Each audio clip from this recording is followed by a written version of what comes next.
Hi everybody, I hope you're doing well. Hope things are good.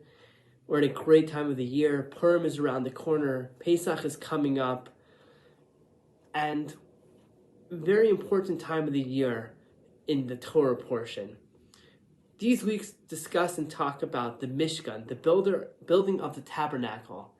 And this week we know is a repeat of a few weeks ago's Torah portion, and this week talks about them actually building the tabernacle, the Mishkan. And I want to talk about why the commandment was given to build such a building, a structure for Hashem's presence, God's Shekhinah.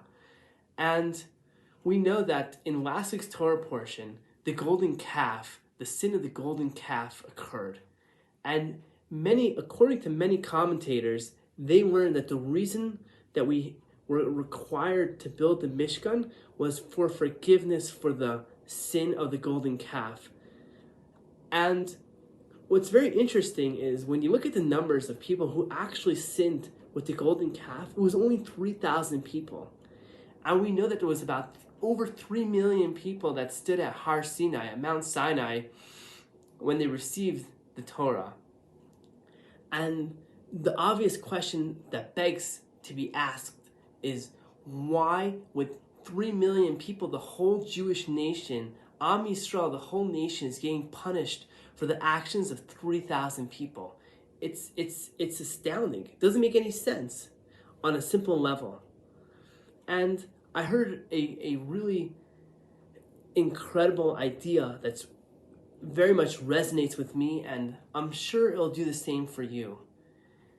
To answer up this question of why 3 million people are getting punished for 3,000. And the idea is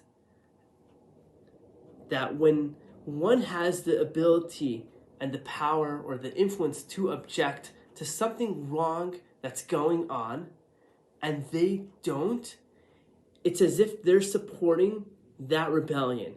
It's as if they're in favor of what's going on.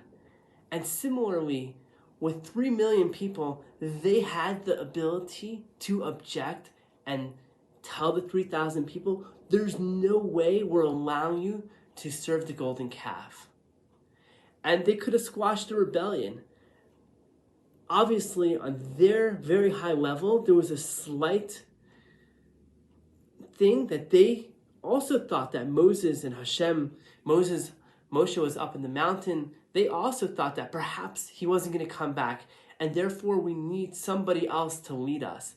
And therefore they didn't squash the rebellion. So when someone sees something wrong and they don't object, they get held accountable.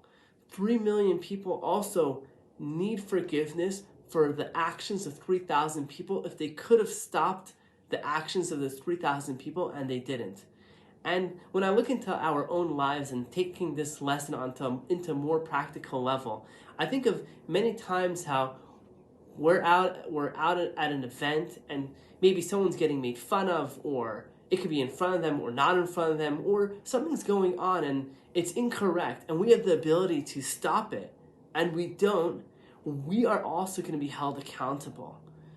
So let's take this lesson of learning when to object and when to stop something and bring it into our own lives and make sure that people are doing the right things around us.